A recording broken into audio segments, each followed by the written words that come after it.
በእኛ ሀገር ደረጃ ብዙ ስራ እድል ያለው እንዲሁም ደግሞ በሀገራችን ጥቂት ባለሙያ ያለው ኮስት አካውንቲንግ ዛሬ ትንሽ ላብራራላችሁና ስለ ኮስት አካውንቲንግ አንደርስታንዲንጉ የሌላችሁ በቀላሉ ኢዚ በሆነ መንገድ አንደርስታንድ እንድታደርጉት ለማድረግ ዛሬ ኮስት አካውንቲንግን ይዤ መጥቻለሁ ማለት ነው። ቪዲዮውን እስከ መጨረሻው እዩት፣ ይጠቅማችኋል። ሴቭ ማድረግ እንዳትረሱ። ይህን አካውንት ፎሎ አድርጉ፣ ሼር አድርጉት ለሌላ ሰው እንዲደርስ እና ቀጥታውን ወደ ማብራሪያው ስንገባ እንግዲህ ኮስት አካውንቲንግ በአማርኛው የወጪ ሂሳብ አያያዝ ማለት ነው። ይህ ማለት ምን ማለት ነው? የወጪ ሂሳብ አያያዝ ማለት የአንድ ድርጅት አመራር ወይም አመራሮች ስለ ምርት ወይም አገልግሎት አሰጣጥ ወጪ መረጃ በመሰብሰብ በመተንተንና ሪፖርት በማድረግ የተሻለ የአመራር ውሳኔ እንዲወስኑ ያደርጋቸዋል ማለት ነው። ወይም ያግዛቸዋል፣ ወይም ደግሞ እንዲያግዛቸው የሚጠቅም ዘርፍ ነው ማለት ነው ይሄ። ስለዚህ ለውሳኔ የሚጠቀሙበት የውስጥ አሰራር ነው ኮስት አካውንቲንግ ማለት።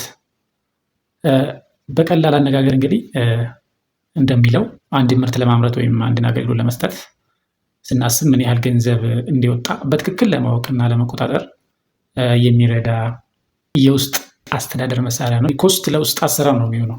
ስለዚህ ኦፕሬሽናችንን ለመቆጣጠር እና እያንዳንዱን ነገር ለማወቅ የሚያግዝ የሂሳብ አያያዝ ነው ማለት ነው። ይህ ሂሳብ አያያዝ በዋናነት የሚያተኩረው ለድርጅቱ የውስጥ አመራሮች ነው የሚጠቅመው ይህ። ስለዚህ ውጫዊ አይደለም፣ የውስጥ ኦፕሬሽንን ለመቆጣጠር የሚያገለግል የሂሳብ ዘርፍ ነው ማለት ነው ኮስት አካውንቲንግ የምንለው። የወጪ ሂሳብ አያያዝ ዋና ዓላማው እንግዲህ የኮስት ዓላማው ማለት ነው በጥቂቱ እንደሚከተለው ተዘርዝረዋል። የወጪ መጠንን መወሰን ወይም ኮስት ዲተርሚኔሽን የምንለው በእንግሊዝኛው፣ የእያንዳንዱን ምርት ወይም አገልግሎት ወይም ደግሞ ፕሮጀክት ትክክለኛ ወጪ ለማስላት የግድ ኮስት አካውንቲንግ ያስፈልጋል ማለት ነው። ስለዚህ አሁን እንደዚህ በአማርኛ ስትረዱት ኢዚ ስለሆነ በትክክል ወይም ደግሞ በጥሞና ኮንሰንትሬት አድርጋችሁ ተከታተሉኝ ወይም ደግሞ አንብቡት ማለት ነው። ስለዚህ አንደኛው የወጪን መጠን ለመወሰን ነው ማለት ነው። ሁለተኛ ወጪን መቆጣጠር ወይም ደግሞ ኮስትን ለመቆጣጠር ወጪዎች ከተያዘላቸው በጀት እንዳይበልጡ መከታተልና ላስፈላጊ ብክነትን መቀነስ አስፈላጊ ስለሆነ ኮስት አካውንቲንግ ያስፈልጋል ማለት ነው። ስለዚህ ሁለተኛው ዓላማ ነው ማለት ነው። ማንኛውም ነገር በበጀት መሰረት ስለሆነ የሚሰራው ከበጀት እንዳይወጣ ወይም ደግሞ አላግባብ ብክነት እንዳይኖር የሚያደርግልን ኮስት አካውንቲንግ ነው ማለት ነው። በሶስተኛ ደረጃ ላይ ውሳኔ አሰጣጥን ወይም ደግሞ ዲሲሽን ሜክ ለማድረግ ለአመራሩ በሚከተሉት ጉዳዮች ላይ የተሻለ ውሳኔ እንዲወስኑ መረጃ መስጠት ነው ማለት ነው ኮስት አካውንቲንግ። ስለዚህ ለዲሲሽን ሜኪንግ ያገለግላል ማለት ነው። ለምሳሌ ምን አይነት ውሳኔዎች ስንወስን? የመሸጫ ዋጋ አወጣጥ ላይ ስንሰራ፣ ስለዚህ ፕራይሲንግ ፕሩፍ ስናደርግ ኮስት አካውንቲንግ ወይም ኮስት መሰራት አለበት ማለት ነው። ስለዚህ ከኮስት አንጻር ፕራይስ ይወጣል ማለት ነው። አንድን ነገር ደግሞ በራስ ማምረት ወይም ከውጭ መግዛት ስንፈልግ ኮስት መሰራት ወይም ኮስት አካውንቲንግ ግድ ይላል። የትኛው ወይም ደግሞ የትኛው ምርት የበለጠ ትርፋማ እንደሆነ መለየት፣ ስለዚህ ትርፋማነቱ ጥሩ የሆነ ፕሮዳክት ወይም ሰርቪስ ለመለየት ኮስት ወሳኝ ነው ማለት ነው። ስለዚህ በእነዚህ ላይ ዲሲሽን ለመውሰድ ኮስታችንን መስራት አለብን ማለት ነው። ስለዚህ ኮስት አካውንቲንግ ወይም ደግሞ ኮስት አስፈላጊ ሆኖ እናገኘዋለን። ትርፋማ ያልሆኑ የምርት መስመሮችን ማቆም ወይም ደግሞ ማሻሻል ይላል። ስለዚህ እነኚህ የተዘረዘሩት ከነዚህ አኮርዲንግ ቱ ዚስ ሊስት ዲሲሽን ሜድ እንድናደርግ ኮስት በእጅጉ ይጠቅመናል ማለት ነው። አራተኛ የትርፋማነትን ትንተና፣ ትርፋማነትን ለመተንተን ወይም ደግሞ አናሊሲስ ለመስራት ኮስት አሁንም አስፈላጊ ነው። የእያንዳንዱን ምርት ወይም አገልግሎት ትርፋማነት ለማወቅ ኮስታችንን ካልሰራን ትርፍና ኪሳራ ወይም ትርፋማነታችንን ልንለይ ስለማንችል፣ ስለዚህ አናሊሲስ ለመስራት ኮስት የግድ ይላል ማለት ነው። ለእቅድና ለበጀት ዝግጅት፣ ስለዚህ በጀታችንን የምንነሳው ኮስታችንን ስናቅ ነው ማለት ነው። ለወደፊት የሚኖሩ ወጪዎችን ለመተንበይ እና ዓመታዊ በጀት ለማዘጋጀት መነሻ ያገለግላል።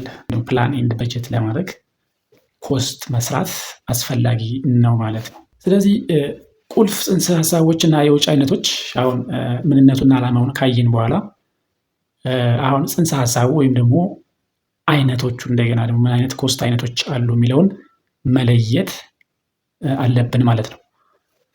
ስለዚህ ወጪዎች በተለያየ መንገዶች መመደብ ይችላል። በተለያየ መንገድ ኮስቶችን መመደብ እንችላለን። ስለዚህ ዋና የሚባሉት እንግዲህ ቀጥተኛ እና ቀጥተኛ ያልሆኑ አሉ ማለት ነው። ቀጥተኛ የሚባሉት በቀጥታ ተያያዥነት ላይ የተመሰረተ ነው ማለት ነው። ለምሳሌ ከምናመርተው ጋር ቀጥታ ተያያዥ የሆነ ማለት ዳይሬክት ኮስት ወይም ቀጥተኛ ወጪዎች የሚባሉት አሉ። ከምናመርተው ምርት ጋር ቀጥታ ዳይሬክትሊ የሚገናኝ ማለት ነው። ከአንድ ምርት ወይም አገልግሎት ጋር በቀጥታ ሊያያዙ የሚችሉ ወጪዎች ናቸው። ቀጥተኛ ወጪዎች ወይም ዳይሬክት ኮስት በእንግሊዝኛው የምንላቸው ማለት ነው። ለምሳሌ ብናይ ጥሬ እቃዎች አሉ። ስለዚህ ፕሮዳክት ከሆነ የምንሸጠው ፕሮዳክቱን ለማምረት ያወጣነው ወጪ ማለት ነው። ዳይሬክት ኮስት ወይም ጥሬ እቃ ወጪዎች አንዱ ነው። ለምሳሌ ለወንበር መስራት የሚያስፈልግ እንጨት ሊሆን ይችላል። ስለዚህ ቀጥተኛ ሰርቪሱን ለማግኘት ወይም ፕሮዳክቱን ለማግኘት የምናወጣቸው ወጪዎች ቀጥተኛ ወጪዎች ይባላሉ ማለት ነው። ሁለተኛው ቀጥተኛ የጉልበት ወጪ ከተጠቀምን ይህም ዳይሬክት ኮስት ነው ማለት ነው። ስለዚህ በዳይሬክት ኮስት ስር ይገባና ዳይሬክት ሌበር የሚባለው ማለት ነው ወንበሩን በመስራት ላይ በቀጥታ የተሳተፉ አናጢዎች የነዚህ ክፍያ ቀጥተኛ ኮስት ነው ማለት ነው።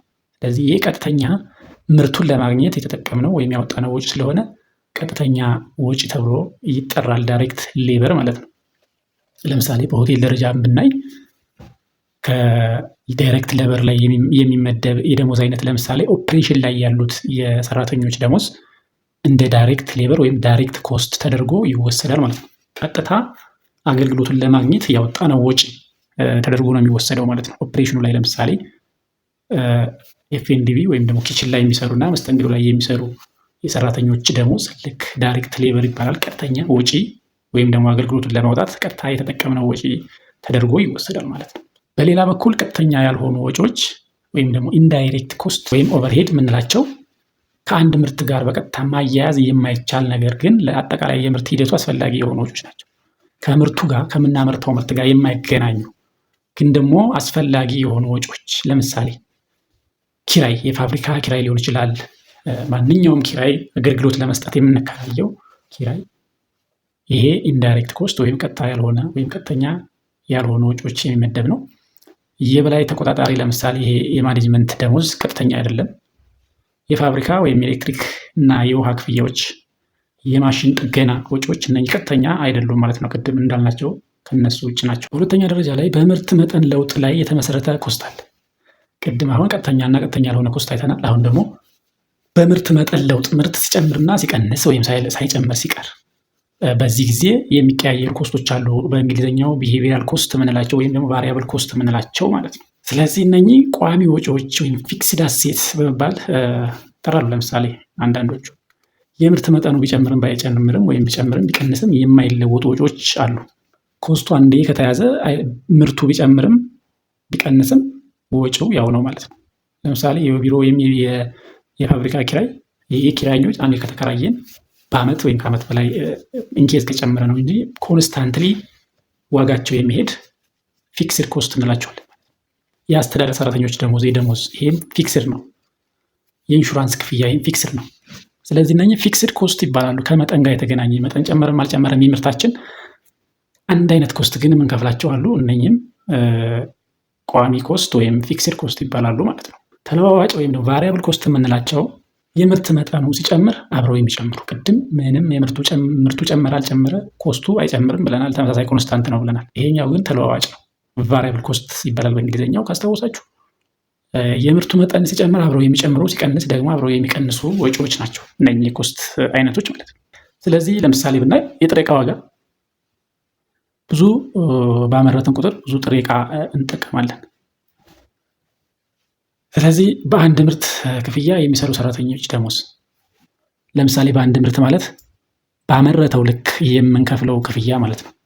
ለምሳሌ ፐር ፒስ ከሆነ አንድ ሰርቶ በሰራው ልክ ከሆነ የሚከፈለው 3 ከሰራ በ3ቱ ልክ፣ ነገ ሌላ 5 ከሰራ ደግሞ ነገ ክፍያው በ5ቱ ልክ ነው የሚታሰበው። ከነገ ወደ 10 ከሰራ በ10ሩ ልክ ይታሰባል። ስለዚህ ኮስቱ እየጨመረ እየተለዋወጠ ይሄዳል ማለት ነው። ስለዚህ ይሄ ቫሪያብል ኮስት ይባላል ማለት ነው። ከፋይናንሻል ሂሳብ አያያዝ አንጻር ስናይ እንግዲህ ዋና ዋና ኮስቶችን አየን፣ ኮስት ምንነትን አየን፣ አላማውን አየን እና ከመጠን ጋር በተያያዘ ቫሪያብል እና ፊክስድ ኮስቶችን አየን። ከፋይናንሻል ወይም ደግሞ ከፋይናንሻል አካውንቲንግ ጋር ወይም ደግሞ ከፋይናንሻል ሂሳብ አያያዝ ጋር ያለው ልዩነት እኔ ኮስት አካውንቲንግ ማለት ነው ከፋይናንሻል አካውንቲንግ ጋር ያለው ልዩነት። ስለዚህ መስፈርቱን ስናይ የወጪ ሂሳብ በምናይበት ጊዜ ኮስት አካውንቲንግ ኤንድ የፋይናንስ አያያዝ ወይም ፋይናንሻል አካውንቲንግ ጋር ያለውን ልዩነት ስናይ ከጠቀሜታቸው አንጻር ስናይ የድርጅቱ የውስጥ አመራሮች ናቸው የሚጠቀሙት ኮስት አካውንቲንግን ማለት ነው። ስለዚህ ኢንተርናል ኮንትሮል ላይ ወይም ለኢንተርናል ኮንትሮል ፐርፐዝ ነው የሚያገለግለው ኮስት አካውንቲንግ። ፋይናንሻል አካውንቲንግ ግን ለውጭ አካላት ፋይናንሻሊ ከተሰራ ሪፖርቶቹ ከቀረቡ በኋላ ለውጭ አካላት ስለሆነ የሚቀርቡት፣ ስለዚህ ባለሀብቶች፣ ባንኮች ወይም መንግስት ነው ፋይናንሻል አካውንቲንግን የሚጠቀመው። ወይም ፋይናንሻል አካውንቲንግ ለውጭ ለሰርድ ፓርቲ ወይም ደግሞ ኤክስተርናል ፐርፐዝ ለማቅረብ የሚጠቅመን ፋይናንሻል አካውንቲንግ ነው። ኢንተርናል ኮንትሮል ላይ ደግሞ እንድናደርግ ወይም ኢንተርናል ኮንትሮላችን እንድንቆጣጠር የሚያደርገን ደግሞ ኮስት አካውንቲንግ ነው ማለት ነው። ከዓላማቸው አንጻር ውሳኔ አሰጣጥ ላይ ይሄ ኢንተርናል የሆነ ውሳኔ አሰጣጥ ወይም ደግሞ እቅድ ለማውጣት ወይም ለመቆጣጠር ኮስት ኮንትሮል ለኢንተርናል የተሻለና ወሳኝ ነው ማለት ነው። የድርጅቱን ውጤታማነትና ሪፖርት ለማዘጋጀት ወይም ሪፖርት ለማድረግ ደግሞ የፋይናንሻል አካውንቲንግ ለድርጅቶች ውጤታማነትና ሪፖርት አዘገጃጀት አንጻር ይሄ የፋይናንሻል አካውንቲንግ ዓላማው ነው ማለት ነው። ከሪፖርት አንጻር የተሰራው ድርጅቱ ትርፋማ ነው አይደለም የሚለውን ለማወዳደር ፋይናንሻል አካውንቲንግ እንጠቀማለን። ውሳኔዎችን ለመስጠት እና ደግሞ ኦፕሬሽን ላይ ቁጥጥር ለማድረግ ኮስት አካውንቲንግ ነው ማለት ነው። ከሪፖርት አይነት ስናይ ዝርዝርና እንደ አስፈላጊነቱ የሚዘጋጅ ዕለታዊ እና ሳምንታዊ ነው ኮስት ላይ ስንገባ ማለት ነው። ስለዚህ በዚህ ሳምንት የሚያስፈልገን ኮስት ይሄ ነው፣ ወይም ደግሞ በወር የሚያስፈልገን ይሄ ነው፣ ወይም ደግሞ በአመትም ሊሆን ይችላል፣ በየዕለቱም ሊሆን ይችላል። ስለዚህ እንደየአስፈላጊነቱ ነው ሪፖርት የሚቀርበው በሪፖርት ሳይድ ስናይ ማለት ነው ኮስት አካውንቲንግ ላይ። በፋይናንሻል አካውንቲንግ ግን ጠቅላላ እና ጠቅለል ያለ በየወቅቱ የሚዘጋጅ በሩብ ዓመት ወይም በአመት በየ3 ወሩ ፋይናንሻል ሪፖርቶች ይዘጋጃሉ። ያው ኤክስተርናል ፓርቲ ሊፈልግ ስለሚችል ወይም ደግሞ ለታክስ ፐርፐዝ መዘጋጀት ስላለበት ፋይናንሻል አካውንቲንግ በዛ ዙሪያ ላይ ያተኩራል ከሪፖርት አንጻር ማለት ነው። ስለዚህ በአብዛኙ ስናየው ፋይናንሻል አካውንቲንግ ኤክስተርናል ለኤክስተርናል ፐርፐዝ ነው። ኮስት አካውንቲንግ ግን ኢንተርናል ኮንትሮል ላይ ዲፔንድ ይሆናል ማለት ነው። ስለዚህ ኮስት አካውንቲንግ በቀላሉ ይህን ይመስላል። ምንም የተለየ ነገር የለውም። ከዚህ ዙሪያ አይወጣም። እንዳያችሁት ነው። እናንተ አንብቡት በደንብ ጽሁፉን አንብቡና ተረዱት በደንብ። ስለዚህ ለዛሬ ይህን ይዤላችሁ መጣሁኝ። እስካሁን ስለተከታተላችሁኝ አመሰግናለሁ።